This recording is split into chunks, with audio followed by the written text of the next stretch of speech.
yaya na ngai toloba te parce que makambo ebandi nango lelo te ngande nazabo inde nazomona ngaya musale katani banda lendi musale katani parce que na passeport te fona tende na préfecture réception silaki donc na ye awa na sala déjà demande à passeport depuis août na sala capture le 13 août ti lelo passeport yati na yaki mercredi passeport yate na ye lelo passeport yate na ose l'attente à passeport aussi longtemps que na na rendez-vous na préfecture. Comment va expliquer nini ya rozo ya awa va expliquer nini ba ko expliquer ngai lokota en passant ba lo baga ka passeport nani yete to sandeni.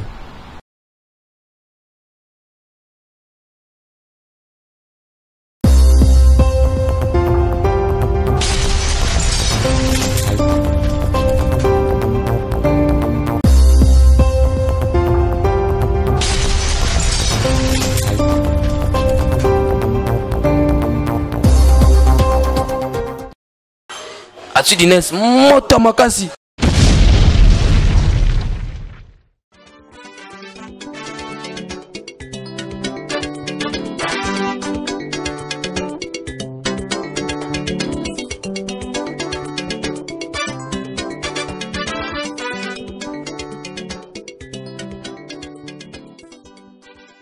Tant que je respire, j'espère.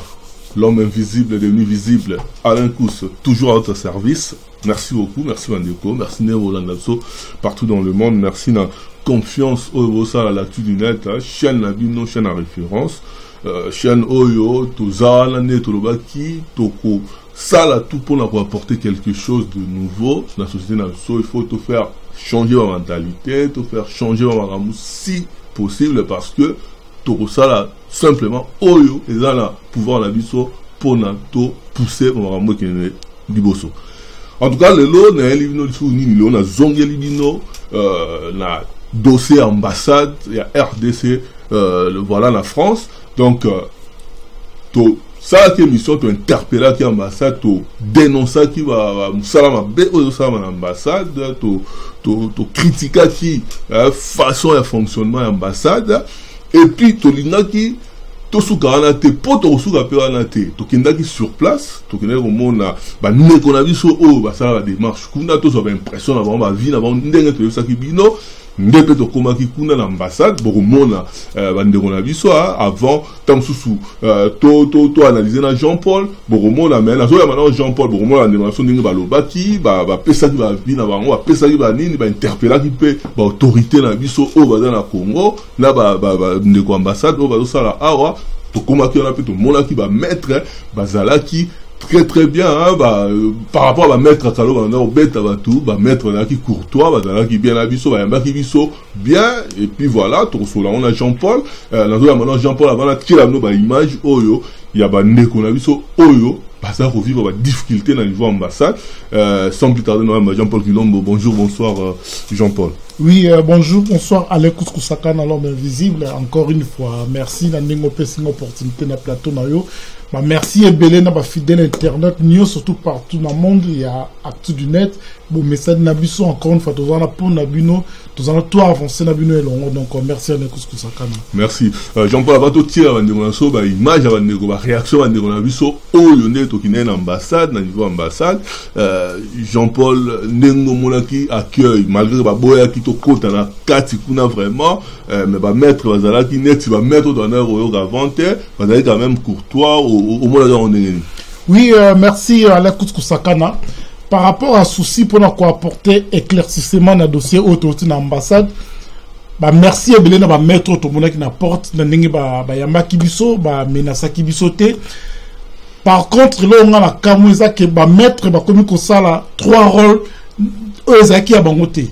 Donc mettre à ça la même temps sécurité, mettre à ça la même temps accueil, na information. Donc na éviter quel genre il y a désordre de quoi Kouskoussakana. Or ba mettre wana bazala qui censé que la kaka na porte que ça la sécurité.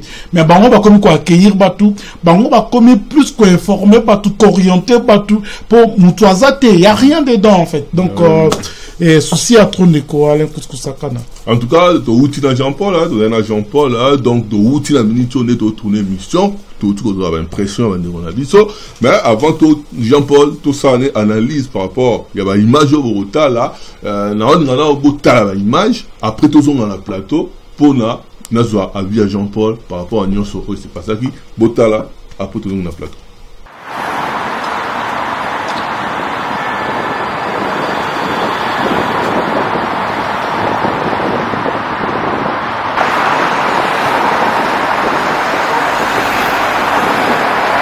Donc je respire, j'espère. Tola vino dossier ambassade de la France rotika ngote, to landelango, tina suka to landelango. Donc voilà, to landelango yango toye à l'ambassade de la France, to rotala, to rozape ba négociation mususu o bazala ambassade de la France a OP, bazako nyoko na makambo ya mikanda, bazako nyoko na makambo ya papier pour bazo papier, passeport. Donc problème ya rosalante yango Toroya lelo a l'ambassade de la France, tous ont un témoigner par rapport à la situation où pour ambassadeur, il faut appeler sa explication, il faut savoir quelque chose parce que c'est pas normal comment ça se fait que comment on négocie un passeport dans l'ambassade il y a France. Donc c'est normal. Donc il y a un qui l'ambassade il y a RDC en France pour te raconter qu'est-ce qui se passe. J'espère que tu reçois solo la bateau pour par rapport à la difficulté parce que ambassadeur il faut dans l'état et ça a quelque chose pour c'est pas normal ni na Belgique bazali ko ça facilement un passeport mais à niveau il y a ambassade de France il y a RDC en France et ça tout un problème et ça nini est-ce que incompétence est-ce que mauvaise foi de Jean-Paul Alobaka ou bien nini yango to sur place pour tous avoir réaction à une relation oh bah rendez-vous ah bah qu'on soit l'ambassade de France. Ah bah merci beaucoup hein on peut ça moi quelques minutes na yo pour la tour à relever la ambassade de la France ambassade RDC en France. Est-ce que la difficulté nini va se rencontrer est-ce que ça mauvaise foi ou des nini pour et ça a tout un problème pour la document l'ambassade de la France Oui, sincèrement je parle au nom du peuple congolais. C'est déplorable de se retrouver dans des situations qui d'emblée ne pourraient pas poser de problème, mais ça nous pose de sérieux problèmes. En commençant seulement par obtention d'un document et jusqu'à aller plus loin à chercher à prendre l'argent abusivement dans les comptes des gens. Moi qui vous parle, je suis victime depuis mars d'un prélèvement dans mon compte de plus de 1000 euros. Vraiment 1000 euros. 1000 euros, rien que pour légaliser 3 documents.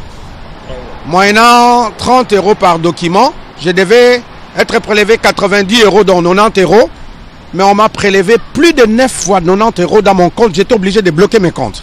Comment ils vous ont expliqué? Pourquoi ils vous ont prélevé près de 1000 euros dans votre compte?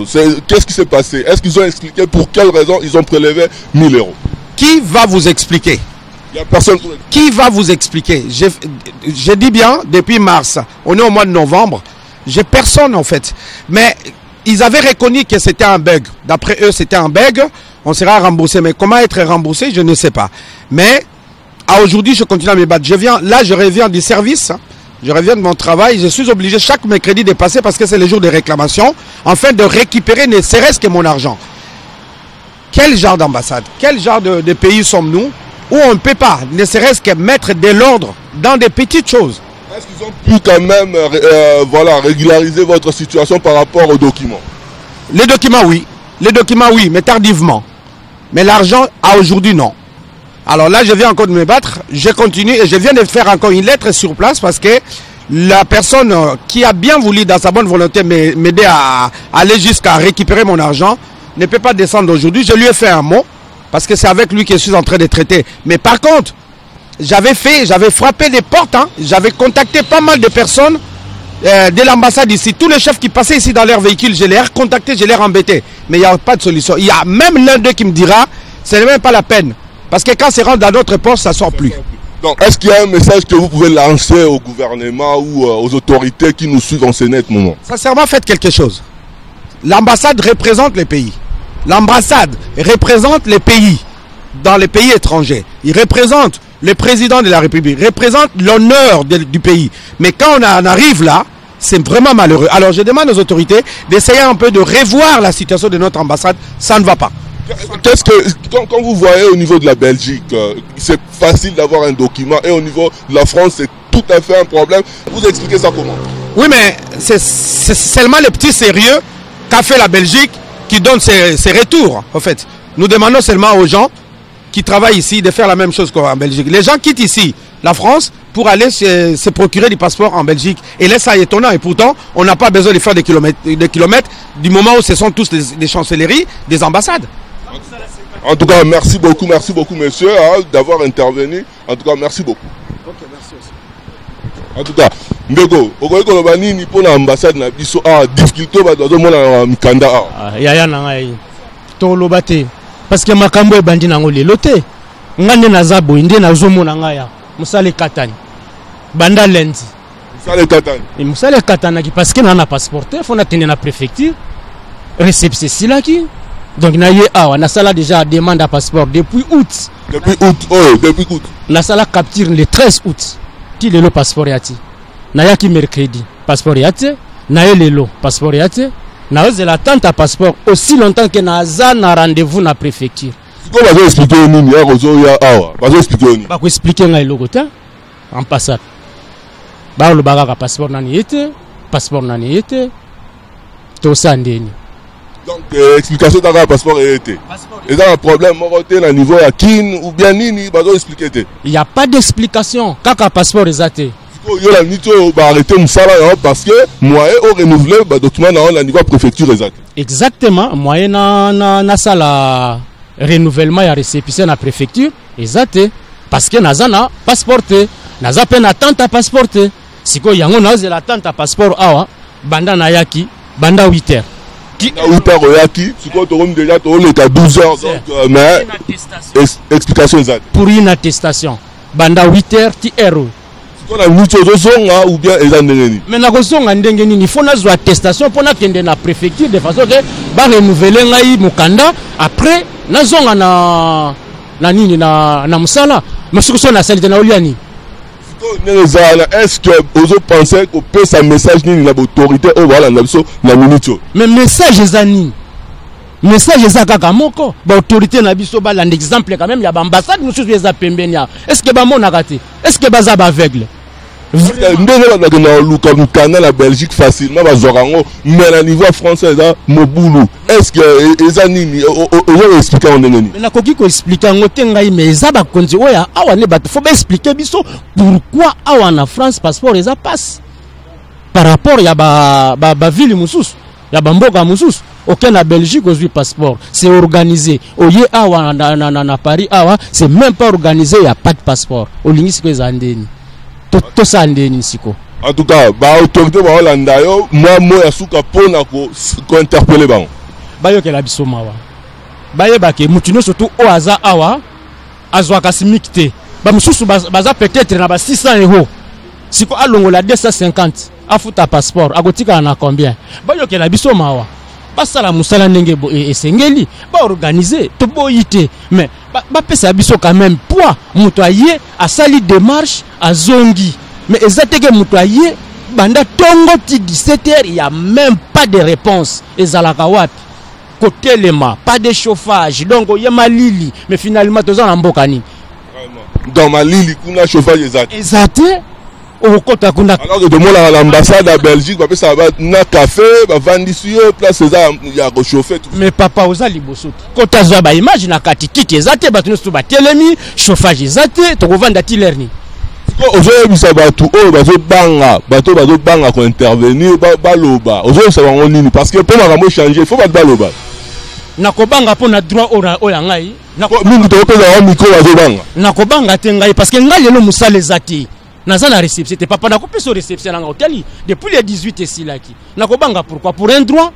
je dois avoir peur j'ai volé j'ai tué non moi j'ai fait toutes mes démarches comme il se doit je l'ai fait sur internet hein? J'ai tous les papiers avec moi c'est à eux maintenant de me donner l'attestation ou le passeport et maintenant moi je l'ai pas pour l'instant je suis devenu chômeur parce que je n'ai pas de passeport voilà En tout cas, merci beaucoup, monsieur, pour votre intervention. Merci beaucoup. Ouais, bonjour Ndeko. Nous avons l'ambassade de RDC en France. Nous avons l'impression parce que nous avons un reportage pour nous refaire changer ma rame. Parce que nous trouvons normal que la Belgique est dans la facilité aux Mikanda, alors que pour nos documents, mon passeport, c'est tout un problème. Est-ce que yo mutupe au l'ambassade au trouver en nini et ça s'est passé nini? Bon, alors on a aussi ça passeport. Normalement, tant que les délais, délai légal les ala qui maximum 2 mois. Il faut retendre 1 à 2 mois. On a ça qui début juillet. Donc na outi kozwa passeport nanga outi koma parce que ça fait presque 5 mois. 5 mois pour le passeport. Ouais, c'est vrai que c'est hors délai, c'est hors délai. Côté wana il faut essayer ko améliorer. Kwa kutu misusu bayaka 2 mois avant ngai ko sali ce passeport. Ti lelo na bazwa passeport na bangote. Et ça là que yo au sali après bango mais yo jango avant. Ah par contre wana il faut interroger beaucoup plus bateau basala en ambassade, c'est vrai que c'est une situation paradoxale que eza logique au fait.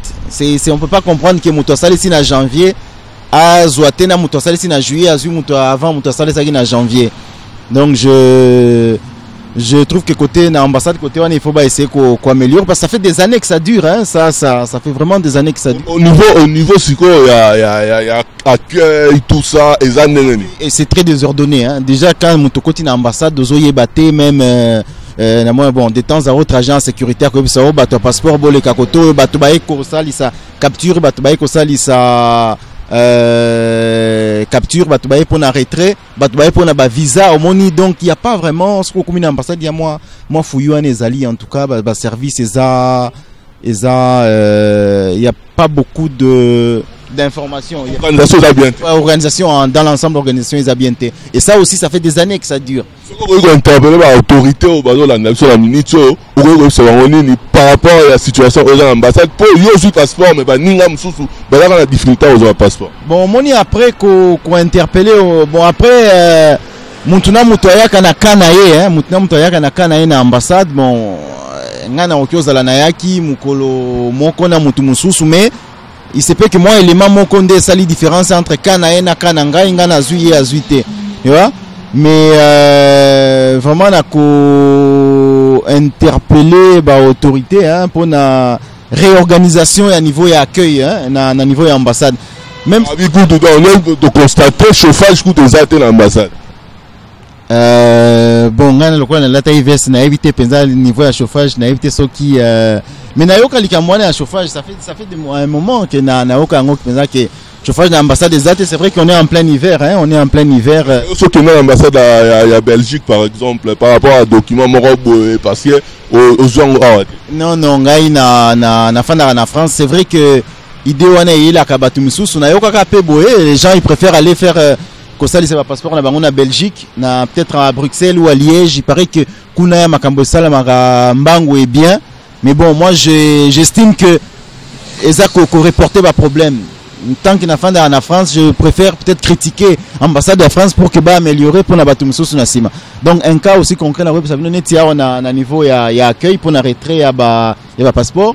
Je trouve que on tourne toujours autour de l'organisation, il n'y a pas de discrétion.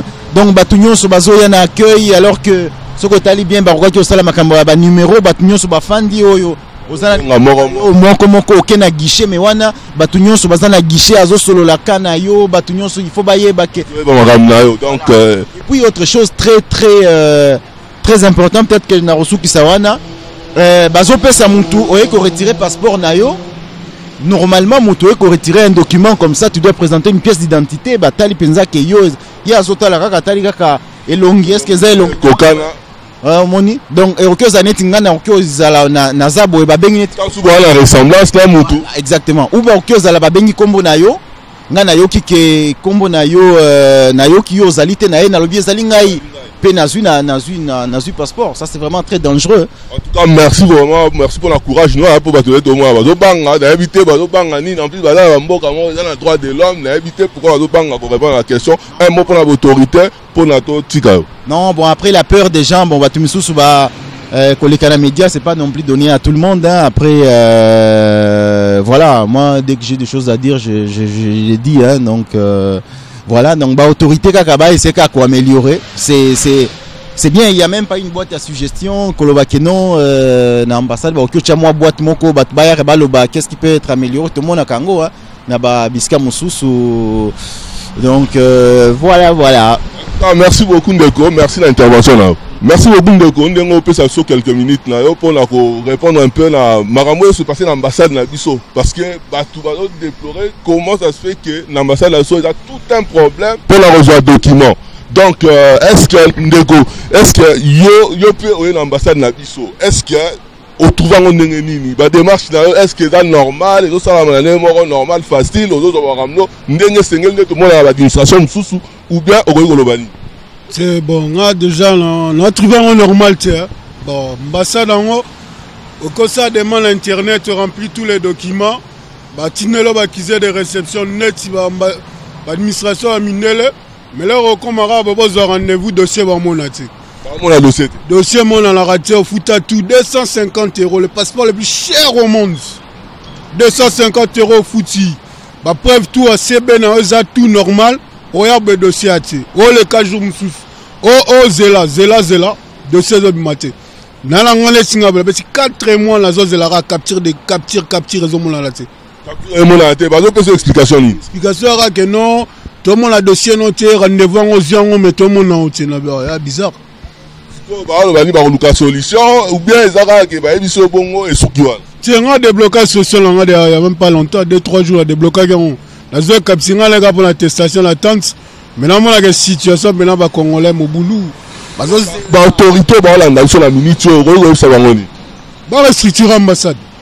Va restructurer, va tirer un guichet, va tirer un appel, guichet, un numéro, on va bien le côté. Ils ont plus de structure. Après. Si on est tout le monde va recevoir Batou, va checker le dossier plus rapidement. Que Batou va zélara, mais solution on a là, il y a mon boulot. Parce que la relation va témoigner pour en faire avancer ma cambo, ça va venir.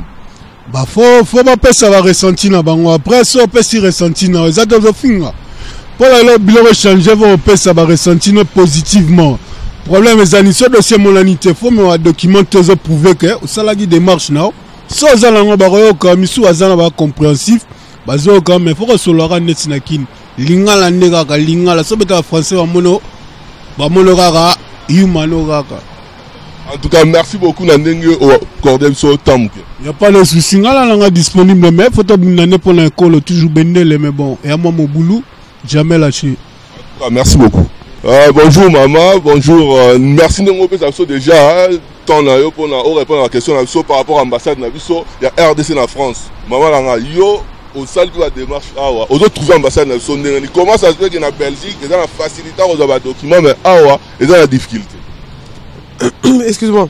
Non, difficulté, c'est ma casse, d'accord? Difficulté, c'est ma casse. Ce qu'il y a au salle de démarche administrative, au salle où l'État, parce que l'ambassade des Arabes, Mokanabiso. Au salanéo mais le retour est macabre, je dis bien macabre. Sony, bon, Sony encore, moi je peux pas le dire dans le sens où on a Sony. Je donne un exemple, il y a des gens incompétents, je veux dire quoi, incompétence totale. Au Moni, tu prends un document, juste la légalisation, là je donne mon exemple, hein, légalisation, ça fait 6 mois. Juste un document. 6 mois pour légaliser. Depuis, oui, ça va faire 6 mois pour un document où le gouvernement français au Senganga pour Ninabiso ambassade est légalisée. Pour Nanini, c'est que j'ai trouvé l'arrogance, hein, façon Oyo Batou, Oyo Bazo Sala ambassade Baza arrogant. Je vais citer les noms parce que j'avais promis. Ok. Oyo Nazo le baté pour Nako. Dénigrer qui que ce soit, mais pour Makambo et au président Félix Samonango, c'est dans l'idée de vouloir que Makambo Yambo ait changé, d'accord? Parce que quand il est venu ici, le président Félix, il a dit qu'il a besoin de la diaspora pour bien amener son pouvoir, d'accord? Pour quelqu'un naïe et les Kabien. Alors, moi, ils ont ma pierre à la contribution à la salle. Alors, messieurs, il s'appelle Junior Kekewa ou Kakewa et tout ça. il est parmi les gens qu'on a recrutés il n'y a pas longtemps. Il n'a même pas fait un mois, plutôt un an. Il y a service à légalisation. Moutouana Azana impolitesse inouïe. Or que, Nakati ambassade Nabiso Tozana accueil te. Au moins, accueil pour ne pas informer yo. Accueil exact dans le sens que tu vas faire ça, attends, ceci ou fais cela. Il n'y en a pas. Bateau bazo sunga bango et zakara bateau basa la sécurité. Tu vois, Moutou ça a ouvert la porte tellement qu'il a besoin. En tout cas, c'est ce que moi j'ai remarqué. Azan a besoin que bateau basa désemparé. Tu vois, une sécurité qui t'aide au salaboye, kende boye ou kende boye, zongi saboye. Ok, ça l'a raté. Du moment où, na minute on est aux aboyés, na ba institution est belé, y a ba l'état, n'ing totam la na mokili, tout le monde a raqué. Quand tu as moins d'effectifs, vous recrutez les stagiaires, d'accord? Bah, stagiaires pour là-bas étoffer ba équipe, aux hommes. Maintenant, bah, tiens, système, il y a internet. Bah, trouver moutou, oh yo, moussala na ye, aya akara yambara, bah, dossier, y a ba tout n'ing sur internet. Moutou moussou, les arabes pour na otala, le dossier, oh yo, ezali na ba kouak. Pour na le bac, non? Dossier oyo, maman, et ont un tel dossier, bah bengi, bah pêcher au rendez-vous. Mais là, tu vas voir que non. Oyebi tout ce dossier na yo, et monana, donc tu es désemparé. Oyebi tout que ce qui dossier na yo, monana te. Après ce qui nous a laissé salami, mais c'est vraiment la bourre. Tu vois, je veux dire, la bourre, mais la grosse bourre. Donc, ils ont raté. Et Makambo, tout ça, mon ambassade, ils ont raté. Le coup, les gouvernements Yassika. Na idée pe na poste à roloba ite makambo ke ne malamu yango tozo intervenir pour na roloba na président de la République parce que ambassadeur mutano maraye ezali président de la République nazo loba message na oti na Vital Kamerhe comment na ngeza Myriam parce que dans loba Myriam Rachidi c'est ça moi mon nom nazo loba boy na Dirkab na monsieur Vital Kamerhe na président Félix battre la makambo ambassade de France parce que si tu es en Belgique makambo le karaboité on t'accueille, on te donne aussi, il fait très froid, on te donne de quoi patienter. Il y a des gens qui te renseignent par rapport à ça et à ça, tel que ça se passe dans les autres ambassades, tu vois. Donc ici c'est, je ne sais pas qu'est-ce qui se passe quoi. Il y a incompétence ou bien il y a mauvaise foi? Non, il y a un problème d'incompétence, manque apparemment d'effectifs aux hommes. Et puis comme on dit, manque à sérieux. Tu vois, au moins, quand tu es sérieux dans ton travail, tu ne travailles pas n'importe comment. Parce que chaque personne doit savoir pourquoi il est embauché. On le paye pourquoi par le gouvernement. Voilà. Il ne faut pas que le gouvernement continue à payer les gens qui sont incompétents, qui sont là pour ne rien faire. Donc voilà. En tout cas, merci beaucoup. J'espère que le message n'est pas passé à l'autorité de Hollande. Pour passer à quelque chose pour l'ambassade Nabiso. Président Kamerhe na bengi président parce que le président UNC na bengi Dirkab il y a chef de l'État makambo yo ezota la bino na éviter muto apé ça rabato ba poste hein. En tout cas bateau va ça na légalisation ezota la sonne za la raté. Donc nous avons besoin que mboka san etambola et puis muto mo musapimo se kola elongité. Donc bango biso nan to san bato caméra puis ba ça na bango. En tout cas merci beaucoup maman. En tout cas, bandeko, tozana ndeko o msu to reçoit awa aza compatriote na biso de mais asenga pe visa l'ambassade na biso yango to interroger pe apesa biso position na par rapport ya ambassade na biso. En tout cas monsieur bonjour. Bonjour. Comment vous expliquez, vous avez fait une demande de visa au niveau de notre ambassade, qu'est-ce qui se passe en ce moment? Donc j'ai réussi à avoir le passeport tamponné avec le visa mais ça a été très compliqué. Donc là, c'est la deuxième fois que je viens à l'ambassade. Donc, il y a des gens qui sont là depuis très longtemps. Hein. Vous les avez interviewés, moi je les ai rencontrés. Et il y a beaucoup de plaintes par rapport à ce qui se passe à l'ambassade, le traitement donc des dossiers. Donc le traitement est très long. Combien de temps que vous avez fait votre demande? Alors moi, ça fait pas très longtemps. J'ai fait la demande début octobre. Donc ça fait 2 mois. Mais sur le site internet... il est noté que la demande se fait en 1 semaine à 10 jours. Oui. Donc 1 mois et demi, c'est quand même un peu beaucoup. C'est beaucoup. Voilà. Et le problème, c'est que ça aurait pu durer beaucoup plus longtemps si je n'étais pas venu ici en quête d'informations et savoir pourquoi, d'où venait le litige. Est-ce qu'on vous explique pourquoi jusqu'à présent vous n'avez pas encore votre visa? Oui, alors c'est vrai que on m'a expliqué, hein, je ne vais pas mentir, on m'a passé un coup de téléphone. On m'a dit, il manque ceci, on m'a laissé un message. Donc, malheureusement, j'ai pas compris de quoi il s'agissait. J'ai voulu rappeler, on ne m'a pas répondu. J'ai envoyé un mail, on ne m'a pas répondu. Et donc ce n'est qu'en me déplaçant qu'on m'a expliqué que la DGM c'est la frontière et il faut le tampon de la frontière pour pouvoir avoir tous les papiers pour pouvoir finaliser le dossier. Et voilà. Donc et là vous avez vu avec eux, est-ce qu'ils vous promettent d'avoir votre visa pour quand? Alors là c'est bon, je l'ai eu mon visa. Ah, vous l'avez eu? Oui, je l'ai eu. Donc ça s'est relativement bien passé pour moi. Alors après mon frère. Quand même après 2 mois. Pratiquement. Après pratiquement 2 mois. Alors pour mon frère et mes parents aussi, hein, on l'a eu. Mais pour mes parents et mon frère, il a fallu donc tamponner une lettre tamponnée donc qui ne fait pas partie des demandes des pièces officielles sur le site internet. Donc une lettre tamponnée par la commune, une lettre tamponnée par le ministère des Affaires étrangères à Kinshasa. Or moi, mes contacts sont à Goma. Oui. Ok, à Goma. Donc c'était vraiment très très compliqué et pour une demande donc assez anodine, hein, c'est simplement un visa pour aller quelque part. On demande une lettre à Goma, une lettre à la commune de Kinshasa et tamponnée par le ministère des Affaires étrangères à Kinshasa. Donc il a fallu vraiment beaucoup d'énergie pour arriver à un résultat bon qui est quand même c'est juste un visa. En tout cas, est-ce que vous voulez passer un message aux autorités qui nous suivent en ce net moment? Voilà, je trouve qu'il y a vraiment un fossé entre le discours donc, du président hein, qui veut développer le tourisme, qui veut développer le pays et la réalité hein, du circuit administratif pour pouvoir aller là-bas.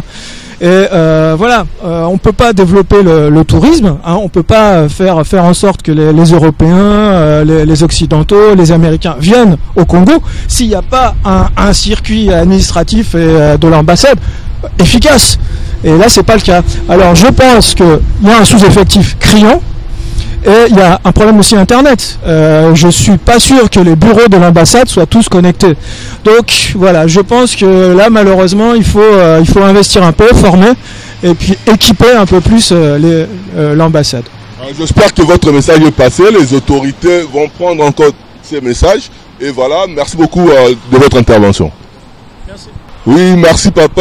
Donc, tout ça, l'ambassade, toujours, il y a RDC en France. Donc, vous aurez l'impression par rapport à la situation où le émission dernièrement pour la dénoncer un peu le travail à ma bé, au niveau ambassade alors que dans Bruxelles, dans Belgique, les documents, même il y a France, par comment on négocier ça, le passeport à niveau de la Belgique, alors que la France, par contre, ça il y a l'impression qu'on a vu au peut vivre Maramboana, impression papa, bonjour. Bonjour, oui. Merci beaucoup de temps parce que tout le monde va parler alors que pour en faire avancer Makamu, il faut Koloba. Est-ce que yo osa ko comprendre que les documents est très difficile? L'ambassade, la biso et RDC en France. Oui, les alliés vraiment pas c'est quoi, déplorable. Hein? Donc, document monroneti simple, hein, comme une attestation, mais il faut au moins heure. Comme les lots, par exemple, les lots doivent passeport, mais il a fallu la dépasser combien? Au moins 2 heures du temps. Ouais. Pour la Kina, ça l'a servi. Ouais, donc. J'ai quand même passeport. J'ai quand même, mais bon, ils ont 3e fois. Ouais. Pourquoi? Parce que dans un qui souche, papier moramouké. Bon, papier ango, ils ont la guitare.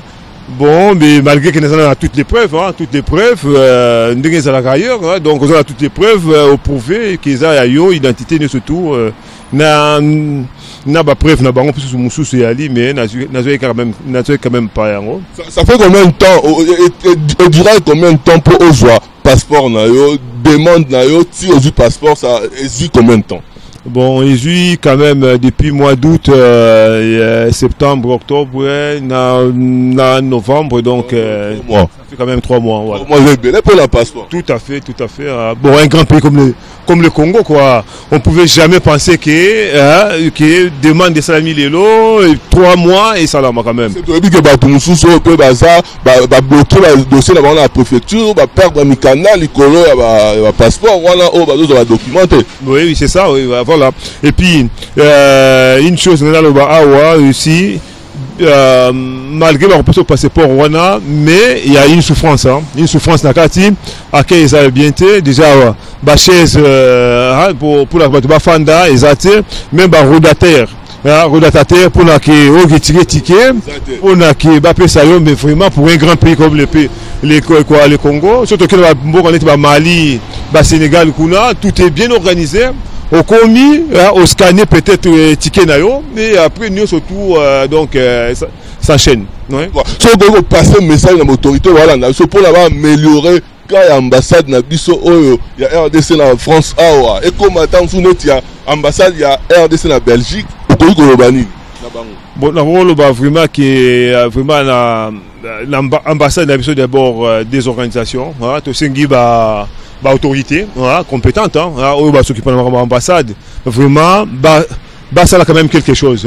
Et puis ça fait des années, il y a 5 ans en arrière, donc ça fait au moins, depuis que on a une époque à Zahir, une époque à Zahir, Ramazan, ambassadeur, donc 1900, on a mais les choses vraiment quoi, ne s'améliorent pas. Donc c'est une autorité qui va améliorer pour les Congolais, les pour les étrangers, les pour les Bissomorona nous, Bissomoro déjà qui est tout ça bien accueilli, donc ce qui fait que les autres aussi ne sont pas bien accueillis. Voilà. Merci beaucoup papa, la courage là pour battre mais pour faire avancer ma rambou, il faut parler et ça c'est trop finga nini RDC c'est biso trop là trop botama RDC trop coup frappé RDC donc ce peut te l'obiter musu ça le bonne place donc du moins il faut toujours courage sur Koloba pour faire avancer et ça pour la critique que RDC comme non tout Koloba pour na qui bateau baza la charge, il y a Makambo yo, ça a quelque chose pour quoi améliorer et puis la bonne vie et la quotidien va Congolais va aller. Merci beaucoup papa. Okay, merci. Bonjour Ndeko, merci beaucoup, merci Nandengo accordé quelques minutes en train de go ça la reportage sur ambassade de RDC en France pour Nenge, c'est très compliqué, il y a Okende. Ça la document qu'on a même passeport, même visa, même papier qu'on légalisé là, très très difficile. Yo nego, bon ndenge to solina yo au salaki maramno na Belgique. Pourquoi tant et salaki que ça maramno na Belgique? Bon, on a regardé ça maramno na Belgique parce que en France toujours ba problème dans la ambassade. L'ambassade na biso en France roye ezaka ba situation moko zela lobby et comité lukabatu libanda po bakota. Yango wana ngai même passeport na ngana za ko obligé na se déplacer na keti na Belgique pour tant ozonga nena kozwa mukanda na tandis que na zala awa na France. Na Belgique le cas ine. Na Belgique le cas qui malamu parce que na Belgique ezaki na ya bien. Donc ça fait au moins 3 ans passés. On a un passeport nanga ezaki bien, bayambaki nga bien. Après na salaki ba formulaire nanga normal. Après aller na fouti, après quelque temps ndé na zelaki na zonga sukuna problème ezalaki te kuna par rapport à awa. Mais le problème est que le déplacement on a na salaki. Yanga ils ont coûté. Donc c'est-à-dire premier déplacement na fouti transport et même ngati l'inverse. Après tant on est au zonga, après ba ko benganga lisusu que il faut na que na zonga na que récupérer. Alors na tuna bango soki na koye ko tindela bango adresse ba bisinga non pas adresse tozo tinda babiloko mais ba musu ba déclarer na adresse na bango biloko ko maté dans ce sens là ils ont pu que na keninga mo personnellement na kene ozwa pena signer na zo passeport na ngai autorité voilà na biso ko lancer un message pour na ba améliorer organisation ambassade na biso na niveau France ko sa bango ni. Et là, on a koyebisa bango bale quand même pe na ambassade musu batala quand même ba délégué batu batala parce que tant que nous ça ba démarche na ambassade mususu tout le monde a ndenge le kaka. Donc c'est-à-dire ba déléguer quelques personnes ba kene même j'ai dit même les ambassades d'Afrique ba ambassade aux Afrique et za Europe te mingi za pe ke baza bien organisé mais bisoti lelo oyo ba organisation communique moko donc na éviter so voto sa nini. Donc c'est que l'on a aussi un bango, si on a une question na yo, ba bongisa ba condition. ba revoir ba situation o ezaki ke o batu nyonso ba olela bata la émission yo ba yeba ke isika boy ba me ko bongisa fin que biso peuple congolais to se retrouver. Merci beaucoup Ndeko na ndenge aux courage à Roloba parce que batebele bazo banga alors que toi na mboka moko la liberté oh pour faire avancer ma mboka il faut redénoncer ma ramumba yo quand même courage à Roloba. Merci beaucoup ngana Roloba parce que na congolais naza na nationalité musuté donc na défendre aux amamu ya mboka nanga c'est pour cela na Roloba. Merci beaucoup. Merci beaucoup. Pas valider juste acte de naissance nanga. 3 mois pour l'acte de naissance. Ouais, et où t'es non à kin baé, bah on fallait pas valider, mais bah tikala au salon côté. Bah le baki papier moi ezanga ki, bah contactant à pété ni mail, rien du tout. Et ben on a obligé de se déplacer pour Naya, et c'est là où bah il y avait un papier qui manque, donc voilà. Mais si on se comme ça va autorité pour améliorer les conditions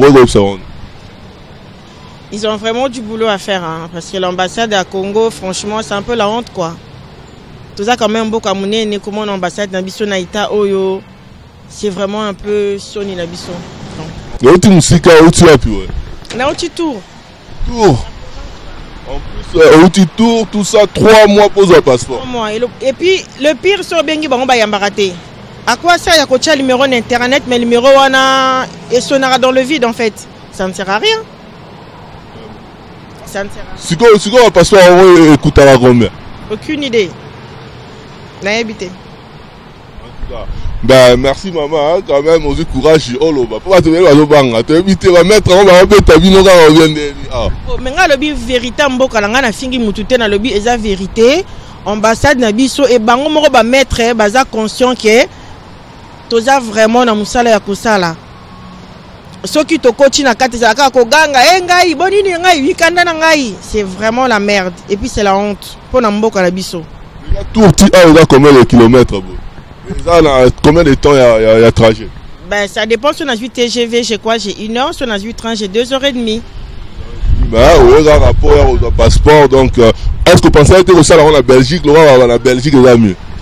Belgique ou Tumusika déjà tous à mboka poto, tout le câble sur internet. Tant on a coach bon le bin na foot en internet et j'ai tout payé par internet. Dans ça ba reçu ma kambutu mais jusque là rien. Ah, merci beaucoup maman de répondre à tout dans la biso. Merci.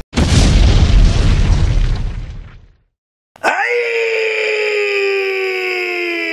Banapoto, bana le monde entier à partir il y a le 1er novembre. Tala cadre kitoko oye sengeli yo se détendre na ba week-end oyo. Yango yo!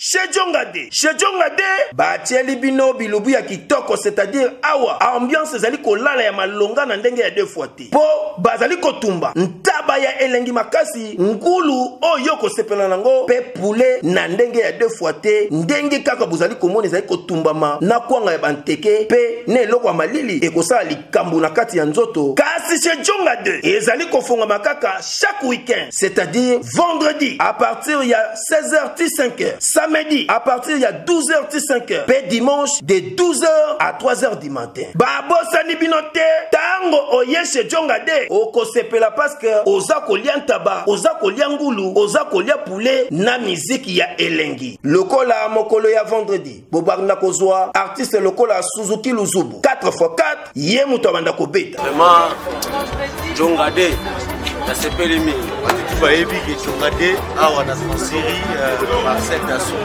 Bondi non loin ya garde musikate pe mokolo ya samedi bokozwa les amis des amis bangonde bakosepelisa bino na bakurumba ya kitoko pe mokolo ya dimanche bokozwa Emile alias de Mingongo yende mutu abanda kobuka bino pandi na badanse ya elengi pona bino bato bozali na posa ya kofete anniversaire mariage to cérémonie moko boye bokoki kobenga na numéro oyo +33 63 54 75 181 chez Jongade awa soko ye okozwa service ya kitoko pe ya malonga po ambiance ezali kolala nde awa c'est naturel soin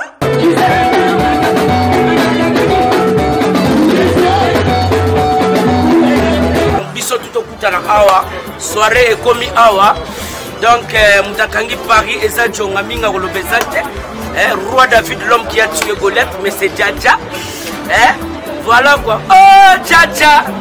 Y'a pas moyen, Djaja. Kibale Sili, Djaja. Alekanga Biloko, Kende Nayo. Merci beaucoup, merci. Voilà, Otolanda, qu'on a vu sur la Congolais. On va souffrir, va lancer message n'a pas autorité à Moka, va lancer message n'a pas autorité pour passer à quelque chose parce que situation oyo est inacceptable, est vraiment insupportable et qu'on continue bon côté parce que oyo, je ne pense pas ce qui va de ça en Belgique, mais fort, il y a pour faire avancer Makambu na France, pourquoi ils ont la possibilité donc ils ont ils ont marché, il faut qu'on réparer à moi, il faut que ça tout possible pour qu'on remette la situation et ça la rétablit. Bon, Jean-Paul, au retour de la bande on a biso va passer l'impression na bango yo mo arrive sur place voilà peut-être au la bande on a so balandi yo sko ozo yoka ba malo ba bande on a so nyoso ba pesi wana ba vie na bango ba inquiétude na bango ba colère na bango ezolo beloni. Oui, merci de quoi la Kuskusakana. Au moins, makambo biso toti komona na ambassade na biso esali passe pena mawa koyoka nde komsusu a perdre musala pona ndaku na bango oleba aider pour azala bien ba aider été. On ne vit mieux que chez soi. On est en ndaku na biso.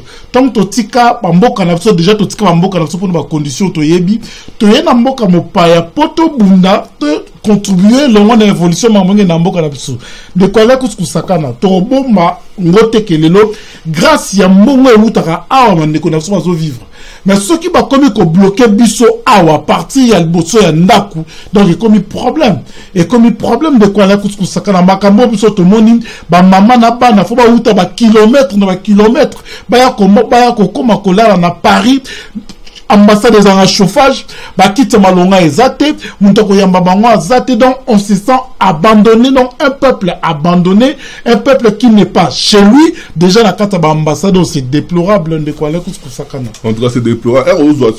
Ozo maman oyo a lobby que document morobo il fallait légaliser au niveau ambassade, tant sous ce rose aura 2 semaines, ça fait 6 mois dans nous, a vu document à la tête. 6 mois tilelo document là ils ont posé problème pour avoir interpellé Vital Kamerhe tout ça par rapport à situation mais de quoi le kuskusaka na ce qui se passe dans l'ambassade nabiso ezolaksa situation ni neza mboka na biso pour ceux qui mboka na biso ezala qui organiser ni makambo ezo salamate donc ceux qui makambo ezaka continuité à désordre ezala mboka na biso comment se fait-il que mutu eko légaliser papier rose à 2 semaines, ou à 1 semaine, mais mieux tina 6 mois. Ou bien qu'on pénaliser ma kamuboni. Mais au moins, on a foutu kimbo nae, azan ba prévenir so, azan en ordre. Mais tant azoya kolande la démarche en haut, mutako yambaye azate, mutako informer azate, mutako s'occuper nae ayebisaye état qui suivi, ayebisaye qui suivi dossier nae komimboye azate. Donc, on est abandonné à nous-mêmes et on se dit pourquoi et ambassade on a déjà. Tina na nini tina bato bazakuna ezanini tina ba fonctionnaire wana ezanini parce que on se sent abandonné bandeko bazo kata misala bandeko bazo koma na ba problème moko boye na mboka oyo pona ndaku na bango na ba préfecture ngana autouti to sala ki ba démarche au moins la préfecture apesi mutu avant l'autorisation que tu reposes au Mukanda yela biso ka papier ya mboka no éprouver cause congolais et comme il problème pour la qui sa cause congolais alors ceux qui ont besoin la problème de connaître ce que ça kana c'est qu'il y a un problème c'est qu'il y a un problème les gens de relation européenne yo moro zalaki yo moro tugolanda et pe lisusu ndekwana oyo ponaye aboyani kwa osala ambassade passeport l'ambassade na biso akina osala directement na Belgique pour na ba situation là est-ce qu'ils ont interpellé au nini de quoi la kusaka no moni le fait que tous à la ba mouton to tika la ka ba umbu c'est déjà pas normal que oyo futi mbongo na yo ba pesi yo loko singela ko zwa to vandi kimia si ici c'est pas le Congo nous sommes dans un pays de droit. Ozolanda pona nini bato wana basala collectif ya bato bazo subir nini ambassade na biso te que non to même ambassade na so devant la justice pour et comme arnaque et comme kimoyibi tant on a fait na personne non yo pour pesanga eloko et que yo pesi yango te aux en défaut mais au monde dans la communauté na biso batu bazoya ozo PCP lilo bazokima tant net kan de ko yo tikolo ba ils déplorable mutavana kana France asala kana France mais azo obligé akata musala azo obligé ala mukatongo tongo abakisa lisusu ba frère pour que na ambassade ya Belgique a recoute na risque na nzela a recoute na risque na nzela ba fatigue za na kati or ndako na biso ezana ou soit bakana yango ba yebisa biso que non à partir de la France ambassade za te bokenda biso binonyo sur la Belgique on va comprendre ça sert à quoi tout le monde a un drapeau na biso tellement na ndako moko boye on na ndako on ezala rapende ya biso te est-ce que au cas ya mutu oyo musala nae ba interrompre ngo parce que préfecture a aussi un document pour le renouvellement. Il y a depuis avant ça la démarche dans l'ambassade pour avoir passeport, Tilelo, avoir passeport, Moussala et Katani. Donc, ils avaient un risque peut-être soit perdre en libéla. De quoi là, c'est déplorable. Au moins, on a fonctionnaires en ambassade, ils sont mieux payés, ils vivre bien, mais souci à battre ils sont tellement arrogants, ils sont tellement impolis, ils n'ont pas de manière tellement incapables, incompétents que bazokoka même pas qu'on se rendre compte que peuple nabango ba compatriotes nabango baza mis en difficulté talande koyo à perdre musala oza mboka bana na bana fa futa ndaku fa futa mai fa futa courant fo azo bana na en charge et à côté ta mususu maman na papa na famille na mboka ba dépendra na ye banan ba bloquer ambassade mais et comme Kindoki donc Kindoki au Félix Tshisekedi alobaki ezaki Kindoki ya opposante ezaki Kindoki kati na bango pour makambo ba sala biso ezaki ba Rwanda na STT c'est des Congolais qui le font. C'est des Congolais qui sont en train de maltraiter leurs concitoyens. Mais peut-être ce qu'on se comprend donc, c'est déplorable que Ndekoba Katie Moussala, pour faire la un passeport au Bazoka dans un mois. Si l'autre qui ne sont 6 mois, 8 mois, 8 ans, la préfecture va renouveler les athées et patron et moi là, abattre la contrainte des athées, mais tu comme wapi. Tokomi wapi. Si on mundele oyo, à ça qui demande un visa, oyo visa na eti lelo. Bon, Azuango, mais tant au Sala qui, donc plus de 1 mois, donc près de 2 mois pour avoir visa nae, donc pour le tourisme, tout ça, il y a mon lobby, n'est président, pour le tourisme, tout ça va favoriser le tourisme, mais pour la même visa, pas tout un problème, de quoi là, c'est les choses, c'est des petites choses qu'on néglige. On dit France, ce qu'ils ont France, nous sommes à peine à tourisme. Ce qui nous connaît le tourisme est baissé, faut pas comprendre qu'est-ce qui ne va pas pour yango et tant que économie en moka. Or, ce qui se passe dans l'ambassade Nabiso, ça n'encourage pas les gens d'y aller. Ce qui déjà biso n'ongo ba kolomboka, ba kolondaku, tous a maltraité, tous a mal accueilli. Tu penses que un étranger au monde va passer bon et si comme investisseur au ça commence par là qu'est-ce qui se passe là-bas, comment les gens vivent là-bas, ni là-bas aux Hollande mais Moutoya bandi déjà connu comme un apporte abani connu comme un quai qui en plein Mali Liboué chauffage les a raté Moutako informé abandonné à lui-même. Mais attends, Bolobi Kindoki ils a place na bisomoko. La place na bisomoko, ce que j'en pense aussi kaya maman oyo, nous sommes dans la moté à outil musika na tour pour na aya pour Lukaba document na niveau ambassade.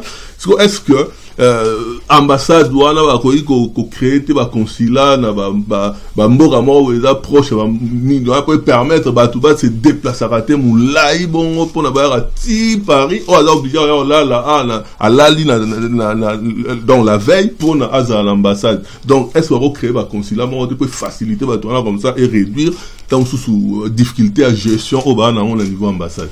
De quoi là kusaka no cause on a raison il donne cause à la bien mais Congolais toyebi penda kosala la baningate au moni makambo ozolo batoza en plein 21e siècle. Cela veut dire que makambo ça la poto à démarche muso rosalange et bukane outi na Bordeaux internet ezali batia numéro de téléphone au baya makate ils a déjà manqué à respect ils a déjà manqué à respect okoki kokomena bango na main. Donc on dirait il y a personne qui s'occupe de ça, il a manque de respect.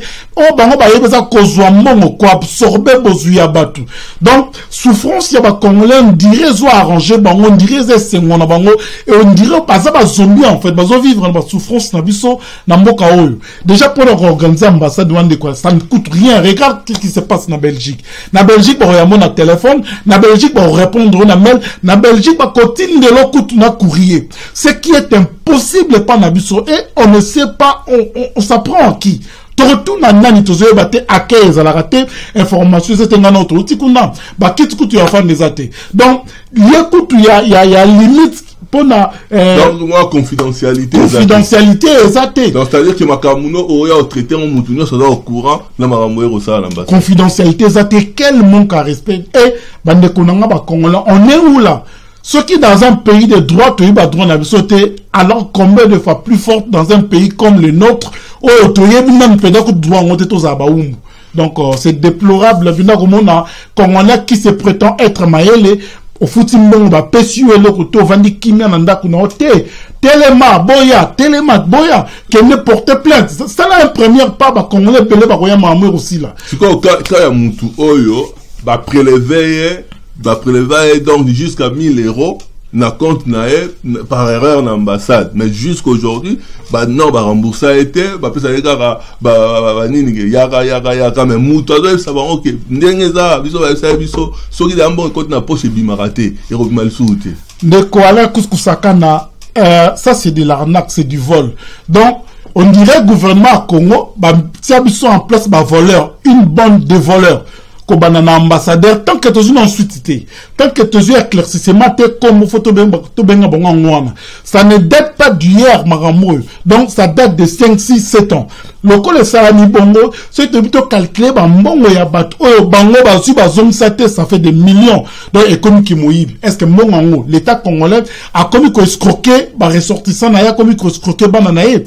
Est-ce que le gouvernement congolais a conscient, dans Makamou, en France, quelqu'un qui va être prélevé plus de 10 fois, soit documenté. 1000 €. Donc, à cause qu'on portait plainte dans l'institution, on a besoin de rembourser, et intérêt. Donc, il y a un autre dossier, éveille la communauté, on a la distraction, il y a bilamba, il y a bêtise, tous vivre dans Kiboumbo à quelques mètres dans un pays de droit. Oh, ok, drapeau ya mboka na bino, oza moumbu. Donc, mettre en nous qu'on indique, il faut ça là, il faut ça, besoin de battre. Alors, de moi qui va marcher, de la bitumani, ce qui, tous incapable dans un pays de droit, te faire réclamer, imposer ma droit qu'on faire changer les choses. Donc, ça vaut même pas la peine. Ça vaut même pas la peine. Mais, batou, yo monaki, tout ça l'ambassade, yo, boya qui qu'on répondre, alors, bah, souffrir. Batouana, malgré que bazo qu'on faire souffrir, bango, bah, boy, qu'on répond à la question pour bazo banga. Ce que Batouana au ko intervenir en comment Batbalingi qui va faire évoluer madame so qui bazo lo baté. Pourquoi bazo bang alors que bazo torturer, alors que bazo faire galérer. Oui, mais parce que quand on a pensé à réchangement ou t'as pas mutumousus. Quand on a moutoua congolais anengwa, on a moutoua congolais que changement pour rien. Au bien que les marches, là que les marches, on a recouvert, mais on a déjà recouvert. Pour on a mon, il y a traitement, on a mon reliate, on a raté. Mais pour eux, c'est que les révolutions, mais on a déjà mon koufi.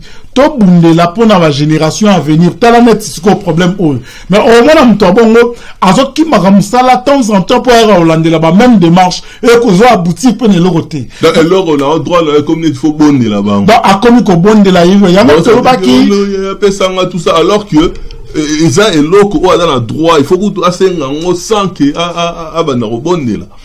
Le Kwana Kuskusakana, le Congo a pris son indépendance depuis 1960, mais tel année to surtout que le Congo y a état de droit.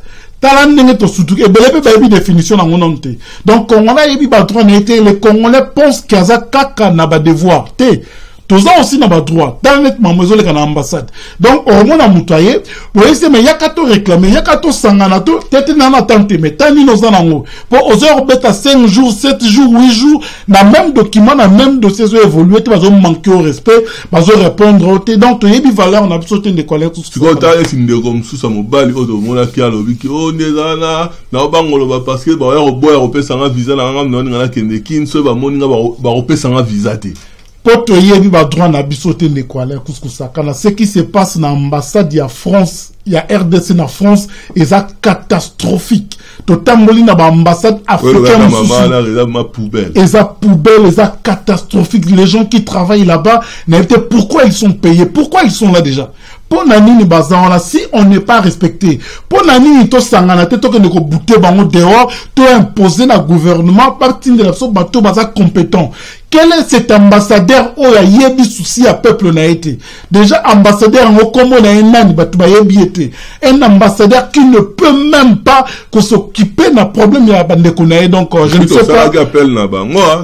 Je ne sais pas donc ce qui azo comprendre mamo de habiter. Donc je ne sais pas un ambassadeur tout le monde a un de collègues qui kusakana ya bamboka mususu tango akomi fa kutana na ba diaspora bon comme diaspora na ngo penda te fa kutana na ba ndekonaye na ba représentant ba communauté ya communauté na ayebake na ko aider ba o na domaine o na commerce par exemple la fona négocier na o pour tout le monde a na kin au monde ambassadeur les États-Unis qui kutana ministère na ministre ya affaires étrangères ambassadeur il y a pays tel a qui kutana ministre intérieur aux on n'a pas d'intérêt au peuple naïe mais biso ba ambassadeur ba ya ils on dirait aécop on dirait aécobonga on dirait ba foutier nyonga vinaï donc ceux qui ba nommer ambassadeur ba foutier nyonga vina oté ba responsabiliser yo okende ko s'occuper na communauté na yo donc yaka on se présenter to yebi yo pour yebi ke ndeza na France na zana ba ndeko na bazara autant chaque jour bazara autant bazo bima autant mais ambassadeur na biso botu na yeba congolais baza boni na France ta toza bazo batine kwa le kuskusakana to kozala peka ba mouton libela te faut to banda hotel la bato bongo bazo mériter ba place bongo te et puis to ça appelle là na ambassade et puis ça explication na bino eza nini par rapport à Union Sorana eza nini parce que tout ça là appel wana voilà si quoi tout ça a besoin bon pesa biso explication so ki bo pesa biso explication te biso dossier pe to ko la lisango te to continuer au sala ngo to interpeller ti na souka to explication ti changement et quota donc déjà to ça la émission mon roboé ou to ça la téléphone ouvert hein, donc et l'antenne libre ba tu va ben va pesa ba nina ba ngo ba viva par rapport ya ba situation ambassade voilà to pesa mtunyo maloba prochainement ndenge to pesa ba ndeko na niveau ambassade to pesa pe mokili mobimba voilà pour na ba ko réagir par rapport à Jean-Paul Siko Soki to ko conclure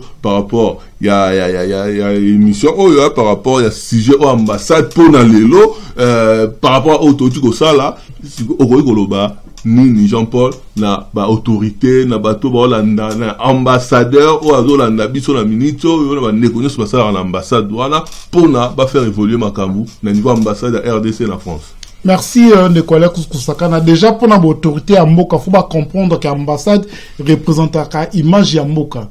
Donc tant que ma caméra est bien té ezo boma image à Mboka, moi ba investisseur bayate, moi tourisme ya mateza. Donc bi pa ibozali, bino ba bosoki par la magam oyo botika rotine de l'Arabie Saoudite ba incompétent, botika comme ça mon copie à branchement donc beaucoup man esprit à méritocratie. Donc nous envoyer les gens compétents au barreau c'est l'absolu salam alonga tous à la kei poliment tous à la mieux chez nous l'ambassadeur oyaza en place monsieur l'ambassadeur avec tous les respects aux représentants la busoza copté ils a te que ba futa ki on nyongo na poste wana te ils a poste nyongo te ko se remplir de poche te ils a te que ka connaître te ils a pour travailler pour notre société pour nous servir donc yoka kolela ya peuple na yobi pa yozali pesa biso solution pesa biso yanu na bande ko ba congolais à communauté à France bande ko totika la kozala ba mouton c'est trop c'est trop, toza kaka na ba devoir, toza na ba droit,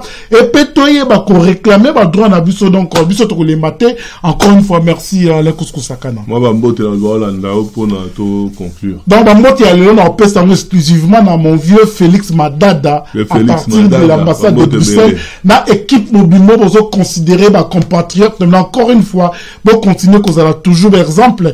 Donc avec Chikito Mchachino ya yona Papi le Prince na Grenoble, Igongoto, Diezola London, Paris 20e. Donc boutique exotique la profondeur Yalando André, merci à Lekusku Sakana. En tout cas, on avait un beau théâtre na Flavio Germani na Angola.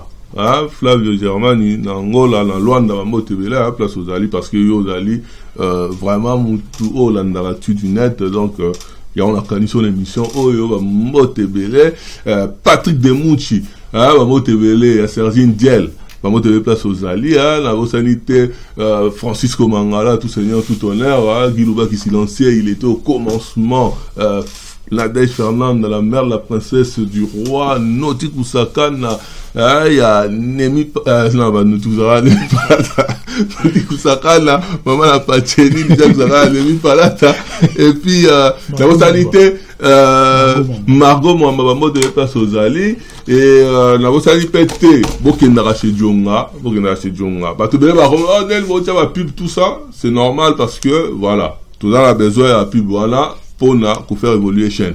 Donc en tout cas, merci beaucoup. Tokutane à la prochaine pour l'émission Moussous. Atidines, Motamakasi.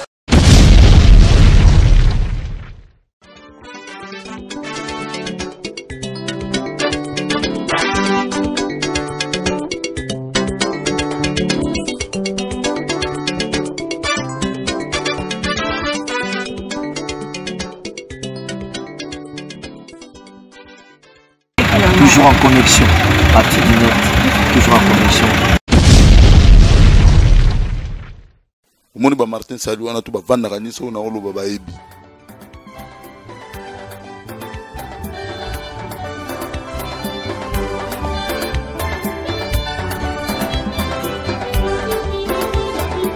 L'actu du net en tout cas Olanda ngobota la journaliste ambinga bwenga na leke na kimukuse. Tala niveau nana.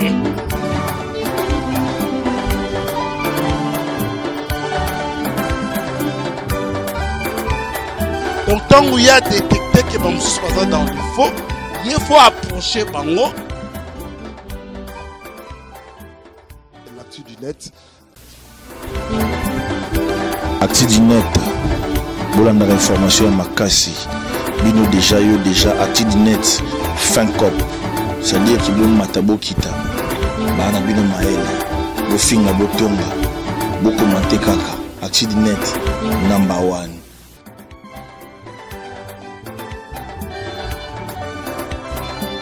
Église de Bissaba Gorodo, et ce qui ça, Azu Maman Moko. Maman, on a ça qui était là. Il y a bébé. Invisible, j'ai même piano papa chéri. N'avant n'a qu'une mais non on a coûté un an.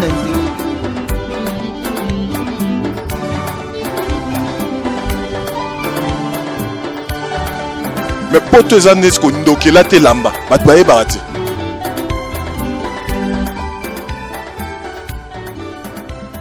Talakise manqué.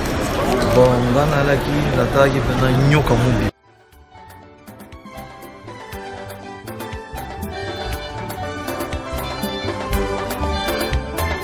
Angé Sayo, l'homme invisible. L'actu du net, la qualité du net.